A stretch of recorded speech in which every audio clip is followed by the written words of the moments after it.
of our key representatives who are here with us this morning.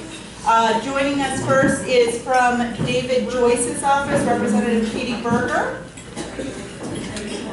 From the County Commissioner's office, we have Jerry Serino.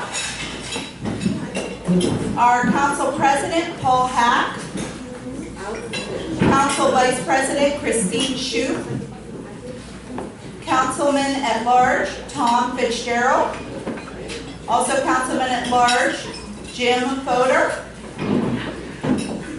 Councilwoman at Large, Lori Dinalo. Council Ward 2 Representative Katie Jenkins, and Council Ward 3 Representative Nick Augustine.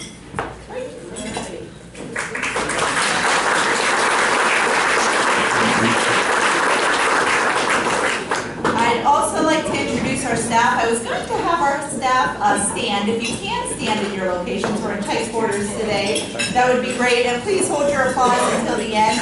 We have with us this morning Doug Lewis, Assistant City Manager and Community Development Director, Finance Director Andy Unetic, Fire Chief Mark Malachak, Police Chief Dan Waterman, Public Service Director Brian Belfiore, Electric Plant Superintendent Jeff McHugh, Infrastructure Director and Director of Improvements Randy Bruback, Water Plant Superintendent Frank McKeon, Water Pollution Control Superintendent Kevin Aiken, Parks and Recreations Director Michelle LaPuma, City Planner Lynn White, City Engineer Leanne Exum, Senior Engineer Bob Vargo, Painesville Court Administrator Nick Sindrick, Clerk of Council Valerie Vargo, Economic Development Events Coordinator Barb Monticelli, Administrative Assistant to the City Manager Melissa Haller, Fiscal Clerk Kim White, and Fiscal Clerk Tara Schuster, and also from the Police Department, Toby Burgett.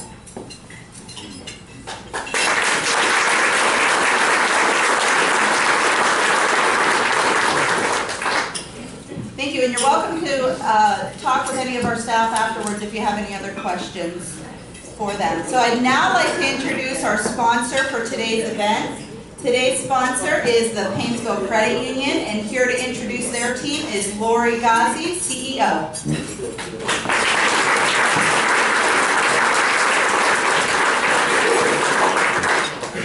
Can't believe I paid for this. Good morning, and thank you again for allowing the Painesville Credit Union to sponsor your State of the City breakfast. My name is Lori Guzzi, and I'm CEO of Painesville Credit Union. I'm joined today by my Chief Operations Officer, Lynn Klein, my Board Chairman, Ken Takis, Vice Chairman, David Shook, and Director, Rex Bucks. The last 2 years, my short and sweet speech was easy. The first year, I spoke about how the credit union was started by the city employees and how we remained in the city all these years. Last year we were celebrating our 75th. That too was an easy conversation. This year I thought about why being in the city has helped with the success we've had at Painesville Credit Union. I came up with relationships, cooperation, and wanting to see each other thrive. When I became CEO, we took a good hard look at our marketing budget and how we can max our exposure for the littlest dollar amount. At the same time, we started attending different events, talked with other small businesses and organizations within the city, and we discovered everyone's in the same boat. Money for marketing is tight, we want to survive, and we want each other to thrive. It was no secret our credit union had not done a lot of self-promoting in the past, and we were trying to change that, but the process was all new to us. Fortunately, we met a lot of good people right here in the city that helped. Sponsoring some of the city events like this got us started. Soon we were a member of the Chamber of Commerce, and we got to meet all the businesses that belonged. We sponsored food drives for Food Force of Lake County. We collaborated with LCE Credit Union to collect cleaning supplies for Lifeline. We participated in a job fair for Guidestones. We met David from the Downtown Painesville organization while we were at Lake Erie's Freshman Orientation Day. We were referred to LBL Printing by another small business, and we partnered with several churches to feed the hungry, and the list goes on.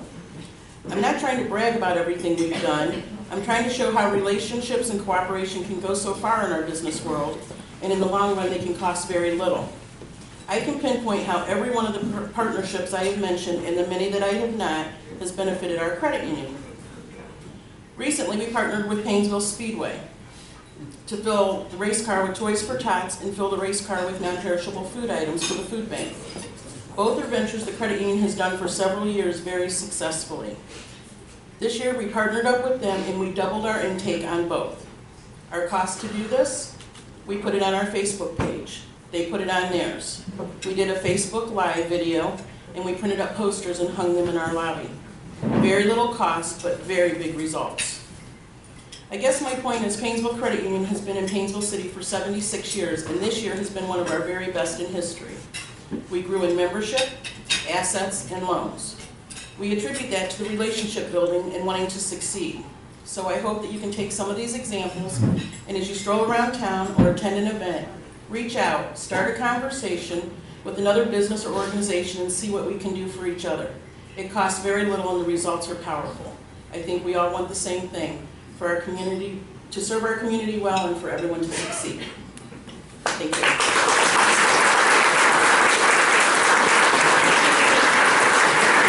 Thank you very much, Lori. We greatly appreciate your sponsorship and your support for this event. And I have to tell you, as a member of the credit union, I love the credit union, especially when I forget my driver's license and they just say, "Hi, Kathy, here's your money." So I appreciate that. Under Monica Ireland's leadership this past year, we have seen new partnerships created, new opportunities unfold, and several projects being guided forward with methodical approaches to the long-term benefits that they bring along with them. And I have to say, it's absolutely amazing to see the changes that are occurring within the city of Painesville. And those changes are really setting the direction now for new investment, new development, and new interest in our community. Today, Monica will be presenting on the overview of the city's finances, key capital projects, the focus we have on future development, and then she will be happy to take any questions and answers that you have on the slides that she's presented on. Monica Ireland has been city manager of Painesville since December of 2016. Monica started her municipal career in the city of Troy, Michigan, while pursuing her Master's of Public Administration degree from Wayne State University. Before coming to Painesville, she was assistant city manager in Grosse Pointe Farms, Michigan, and manager of the city of Napoleon. Prior to municipal management, Monica obtained her Bachelor's of Arts in Political Science along with a Certificate of Legal Studies from the University of Detroit Mercy.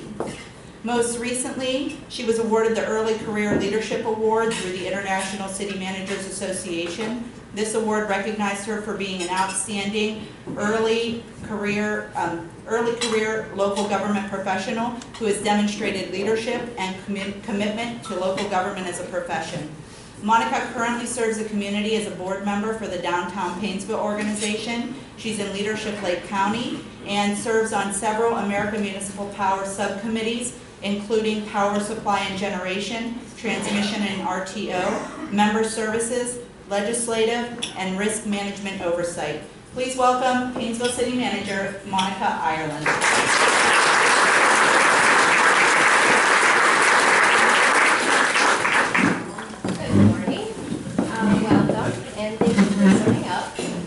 We're going to start with a quick overview of the city finances.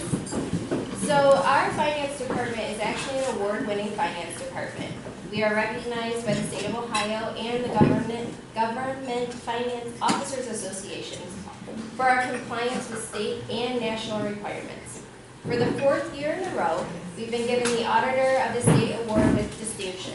This award means we basically had a perfect audit.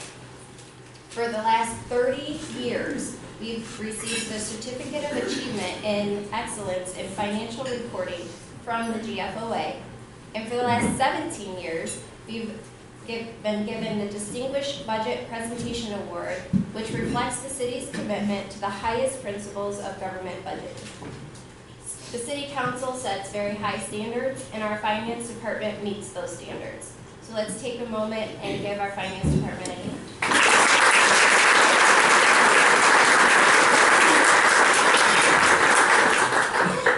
The 2018 budget is set, and and we are moving forward with maintaining operations at the current service level while investing in our future with $19.8 million in capital investments.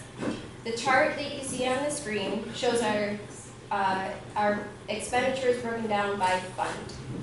The proprietary fund, which is the largest portion of our expenses, are our utilities. So that's our water, sewer, storm sewer, and electric. Proprietary funds means that it's self-sustaining. They don't use tax dollars, they use user fees. The income tax comes into the general fund and pays for departments like police, fire, streets, parks and recreation, and administration.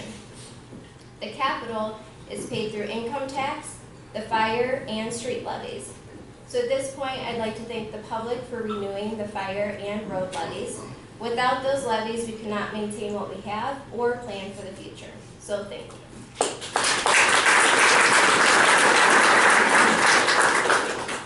As mentioned in the previous slide, we are investing $19.8 million in the future through our capital investments.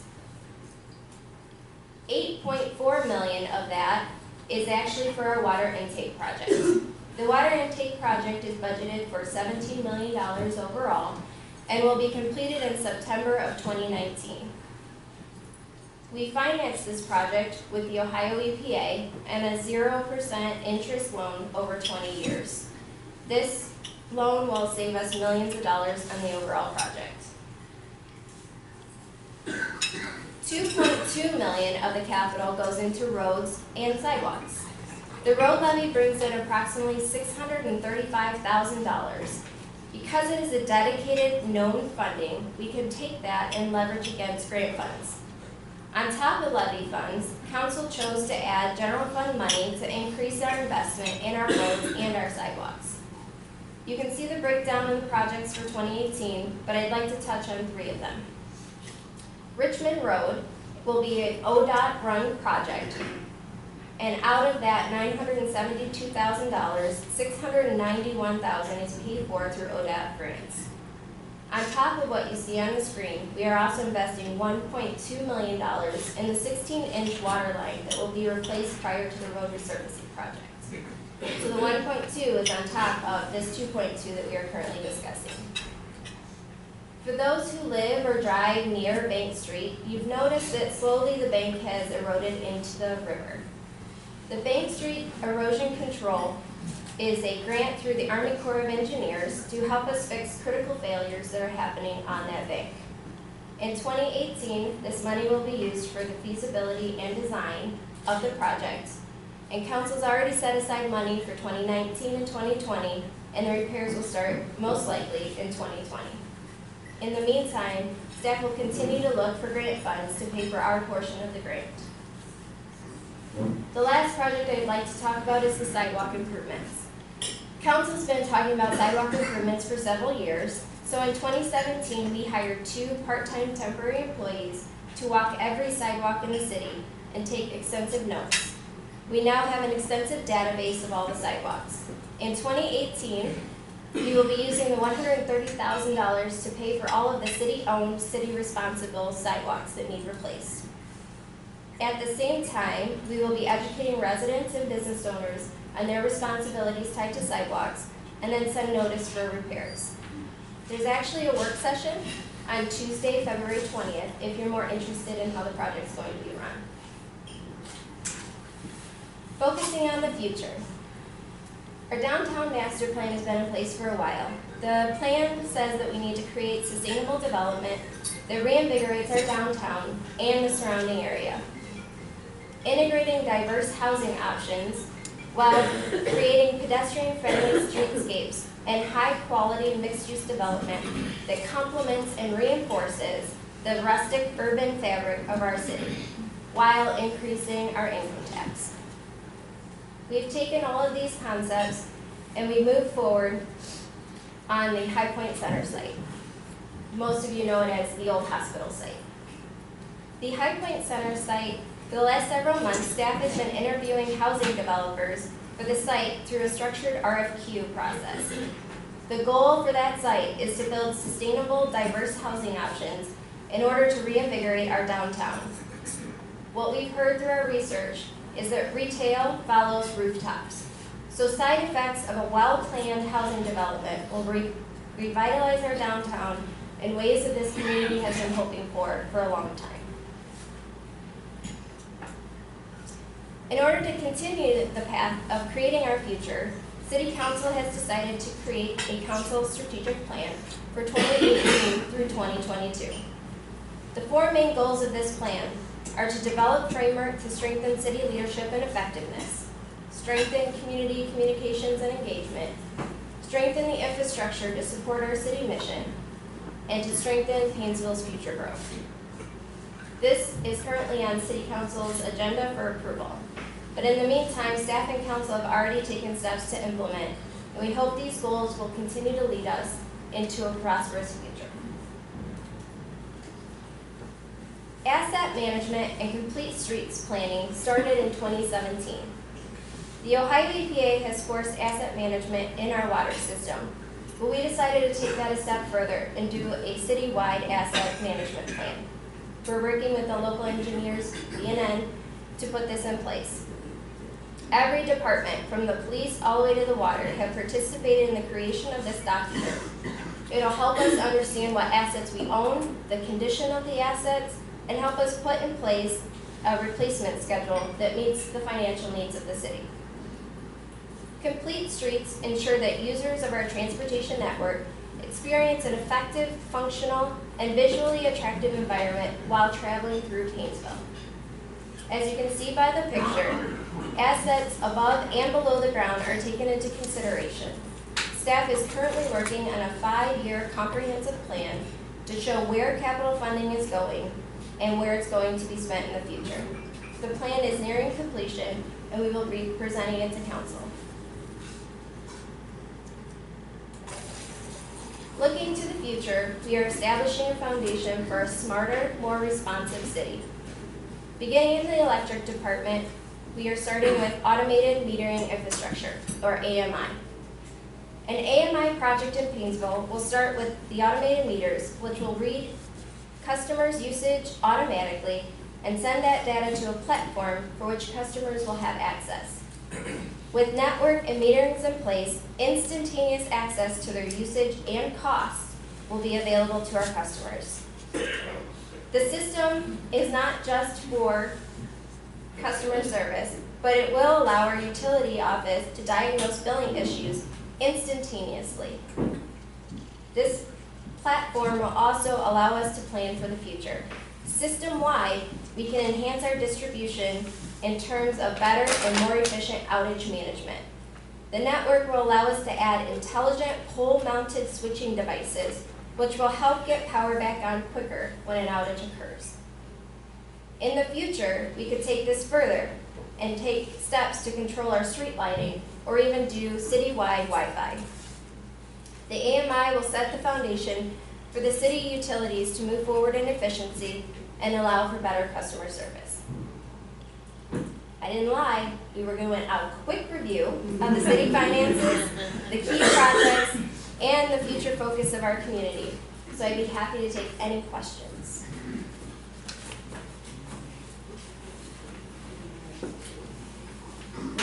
When do you think the electric that you spoke of, what's the forecast for that to be done, the AMI? Yeah. So we started the conversation at council. The question is, when will AMI be put in place? We have started the conversation at council. We've done 2 meetings. There's actually a work session on Monday to do some further investigation into the AMI. It's a new concept for municipalities, and it's something that we're going to take our time talking about. I want to make sure the community is ready for something like this, and if we are, then we can move forward. So I would say we are doing our due diligence and investigations right now on the right product and the right partner for this, and hopefully by the end of the year we'll know who that partner is and be moving forward. Has it been in other municipalities in the state of Ohio? Yeah, there are a couple muni electric systems that have put this in place. We're learning from their mistakes, so we're, exactly. So we're sitting down and talking to them to see what went wrong, how it went wrong, what we need to know about the back office and the data management, and make sure that we don't make the same mistakes they did. Can I ask another question? Sure, why not? Bring it on, Pam. At the High Point site where they currently have some blacktop parking, with the development of that, would that be then gone, or? Yes. Yeah, as soon as we choose a developer and we decide on the agreement and how to move forward with that developer, that temporary parking lot will be eliminated. So your next question then is, where's the parking? So, crystal ball. So we've started conversations with several partners on where parking in the downtown should happen. With all the development that's occurring, both with the county and then with this site, we want to make sure that there's adequate parking for all of these developments. So Jason and I have had a couple conversations, and we're investigating a couple of lots. We're also talking to private developers, private property owners in the downtown to discuss where we can put some central parking areas. Not necessarily an entire garage, but possibilities for parking. Thank you. Yep. Yes. You should address the homeless situation in this town also. Because if you want people to develop stuff and bring things into this town, you better address that. We've got a beautiful library, and people don't even want to go there because of the people that are hanging out in front of that, smoking and everything like that. It's ridiculous. Well, the council members are in this room, so we can. They heard it. Okay, so that's actually a conversation that needs to be had, and I think council's aware of that, and I think that's part of the community communication and engagement piece, which is to better understand what the issue is and then find proper ways to mitigate that issue or find them adequate housing or other facilities that they can use. Any other questions? I see a hand, I don't see a face. Can you say any more about the certainty of the High Point development? It seems Sure. like, over the years, there's been Right. a lot of talk. Yeah, so staff is aware that obviously our original developer didn't go well. There was a promise of a development and it didn't occur. So what we did this time was we actually hired a consultant who is doing some background checks for us and doing an extensive financial review of each of the developers, which will allow us to know if they're actually financially stable enough to do the development they promised us. So we have learned from our mistakes, and we're doing a little bit more due diligence this time to make sure that the partner we end up with is someone who can actually follow through with what they promised. Yes? You talked about redoing the roads in the city. Have you contacted all the other utilities that go underground besides the city utilities so that once the road is replaced, you don't have to go rip it back up because of A gas line. a gas line? Yeah, pretty much the only thing we don't control is the gas line. So prior to doing projects, we do reach out to the gas line or the gas company, and we do work with them. We, if we have concerns about the depth of their line or where it's located, we do have extensive conversations with them about that, but we actually don't have control over them. So we have reached out, we collaborate, we try our best, but we don't always have control over what they do. Now, we have put in place a right-of-way permit, which they have to actually register their utilities in our right-of-way, which allow us to have a little bit more control because we know what's there and where it's located. Yes? Could you just also touch base on how we've put legislation in place to make sure that they repair their cuts, and also how we supervise and make sure they've done that? Yeah, so tied to all of that, they do have to keep us in communication. We do send our engineering department out there to watch them repair it, to make sure it's up to our standards. And then if it's not, we do make sure that they come back out and repair it. I mean, the worst is after spending all these, Yes. thousands of dollars. It's one of my biggest pet peeves, which is why the complete street process is in place, so that we investigate everything we can, from water to electric to sidewalks to trash cans to curb and gutter. Everything's being looked at now and being put into a comprehensive plan so that when we present it at budget time, it's actually well thought out and every department has been involved in that decision making. Yes? How's the plans going for that brewery that's supposed to be going in and down the bank building? So it's moving along.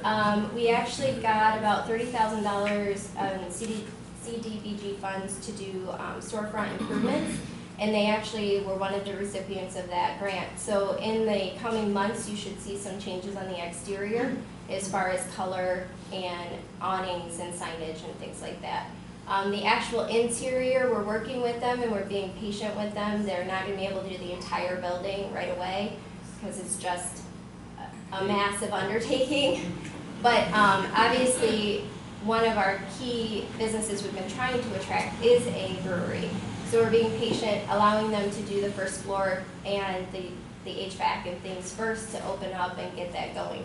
It's still going to be a year before it's going to be able to be open, maybe longer, just because of the condition of the building. Any other questions?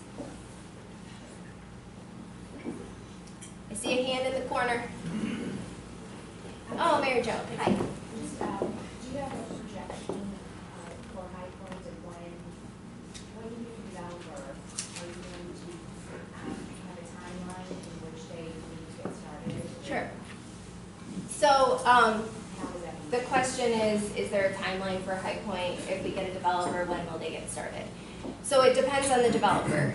Each one that we've talked to has a different concept and they have a different timeline. Depending on who is chosen, it could happen as early as spring, or it could be another 6 to 12 months before they break ground. It just depends on who the developer is that's chosen. Now, we will put in place strict benchmarks both in that first year and throughout the entire development. And if they don't meet those benchmarks, there will be clawback, different types of things to protect us to make sure we're not in the same situation we were last time.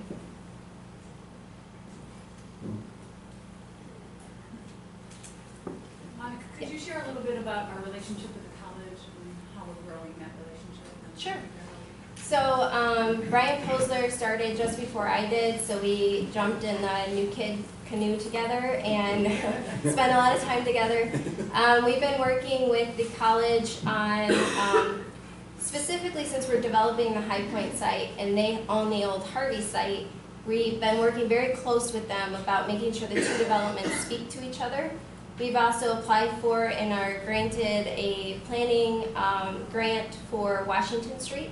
So from the college all the way down to the river, we were given $80,000 to do a planning grant. So we'll be looking at everything from sidewalks to lighting to bicycle paths or walkability to hook the college into the downtown. And then they actually put out an RFP for development on their site just before the new year. So Brian and I and Kathy and some of his staff have met and we're making sure that our developments move forward at the same time. There'll be a lot of energy going all the way down Washington Street. Outside of that development, we worked with the college on subcommittees to help us better understand what college students want in a downtown so that we can build a development that will get the college students to turn right instead of left when they get out of campus every day.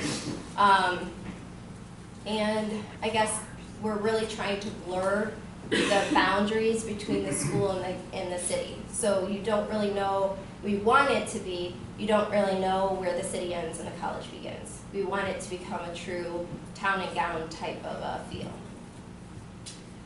Sorry, Monica, one other thing I was hoping you could share a little bit about your relationship with the high school too and the superintendent search. Yeah. So John Shepard, when he retired, the school actually reached out and asked if I'd be on part of the community task force to help look at what the community needs in a superintendent. So I participated in a task force that I brought the city view of what we would like to see in a superintendent. and how, again, we really want to help the school district thrive. Because if we, as a city, have a thriving school district, our city will thrive. And I think it's no surprise that people move into a community based on the scores of the schools and the relationship between the school and the city and the programming that's available. So we are working close with the school to make sure that we make sure we're there to support them. And during that conversation, they came up with a lot of what they see as opportunities or challenges. And I made sure that the school knew that we're here as a city to help them through those opportunities and challenges. We are not two separate entities. We want the same thing. We want a community that's going to thrive. And so anything we can do to help move the city or the school system forward, the city's here for them. So it's a building a really good relationship with the schools, with the college. I can even say I think our relationship with the county is healthy. We're really moving forward with a lot of key, strong relationships in our community. Yes? We'll go back to roads once more. Sure. We know there's a lot that's held in the park right downtown. Mm-hmm. Is there any plans for the roads or bricks, or we're going to have one? So the red brick roads. We started a work session last year in 2017 about the red brick roads, and the engineering department then sent surveys out to everyone who lives or owns a business on a red brick road to ask for their opinion on their feeling about the red brick road, but also on our rating system, our red bricks are actually the worst roads in town as far as, you know, rideability and the maintenance and keeping up with them. So we were asking the public, would you be okay if we paved over the red brick roads? Or would you like us to replace it, and we put a cost to that to show the extensive cost tied to a red brick road? And we'll actually be taking those results back to council at a work session. Leanne, do you remember what day that is? I think it's in April. Is it? It's in March or April? March. 20th. 20th, maybe? Yes, March 20th. It's a Tuesday because President's Day is on Monday. So the sidewalk work session is Tuesday, March 20th, and we'll be going over the results of that and then getting some clear direction from council. There have been no decisions made. Some are very passionate about the red brick roads, some are not. And we've seen that gamut even in the reviews we received back from businesses and residents. Does that include the road that goes around the park? Is that part It of does, yes, There's a yeah, lot of mishmash of road that's there, concrete, asphalt, brick, yes. and it's downtown. Mm-hmm. Yeah, so that's the question. Do we do it right or do we cover it up? That's really the bottom line. Yep. And can I add to that just to Sure. say that the cost factor obviously for the red brick roads is very high. So one of the questions before council is as far as how we spend money, because we obviously our roads are in bad shape for the most part, and we're really working on that, addressing that issue. So the other thing is, if you're very passionate about the red brick roads, are you willing to support the finance difference between that and a paved road? Sure. And through fundraisers or whatever, and just ideas generated around that. Yeah. One last question. Anyone? Anyone? Yeah, exactly. Well, thank you all for coming. I really appreciate it.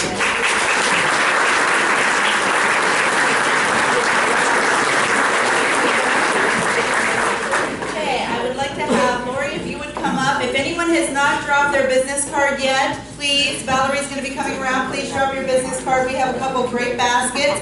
And Barb Monticelli is our events coordinator. She's for the Economic Development Office. She's going to talk about just a couple things coming up as we pick those last few business cards. Good morning, everybody. I think everybody knows me, Barb, and I plan all the parties for the city, so I'm the best job at City Hall. We're very excited about all our events for 2018, and we have a new one that we've been working on, Pop-Up Painesville. The first one was last week. It was amazing at Painesville Furniture and Carpet. It's going to get that crowd going for lunch hours during the winter months and get some business into our stores. Two more are coming up March 8th in front of Branches and Wellness with Wild Sport Food Truck, and April 19th with Bella and Starfish and Coffee with Barrios food truck. Fun times, brings a lot of excitement to the city. Also, backed by popular demand, Party on Main featuring Disco Inferno is going to be back. We're very excited about it. Last year was amazing. We brought a lot of new folks into the city. They were very impressed with our people, our city, our town, everything. That's going to be on May 18th. A lot of our sponsors are sitting here, and I'm sure they have their disco gear ready for May 18th. And then lastly, I know all of you are farmers market lovers. We're very proud of our market. I think we have the best one in Lake County. Every Thursday, if you drive by the square, it's vibrant. There is moms, babies, kids, shoppers, business people. It's wonderful. It gets bigger and better every year. Different food trucks every week. Great vendors, fresh produce. We really have it all on Thursdays in Painesville from noon to 4. Please let your employees come down on their lunch hour, shop and enjoy. And thank you for all your support for the events, because we really do have great events and a lot of free events for everyone in Painesville. So share the news so we let other people in other cities see how special we are. Thank you.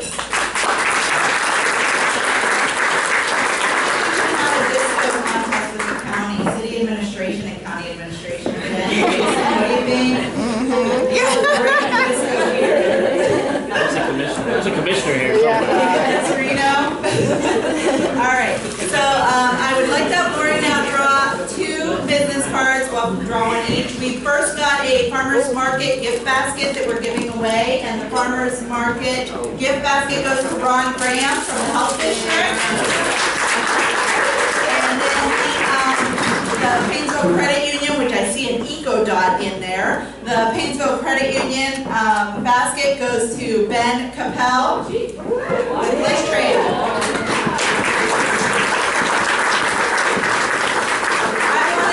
A great big thank you to Lori Ghazi again with Painesville Credit Union for their sponsorship today.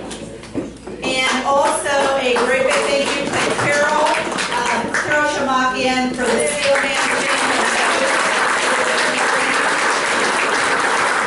I give her credit because you were all getting out early because somehow she got you all seated and fed and everything else very quickly. So if you have time, I would suggest that you take a tour of the mansion if you have not seen it yet. The rooms upstairs are absolutely gorgeous. There's beautiful meeting space both on this level and downstairs. Carol will be available to give anyone a tour if you'd like. So thank you again for coming to the State of the City address, and we look forward to seeing you all continue to prosper in the coming year.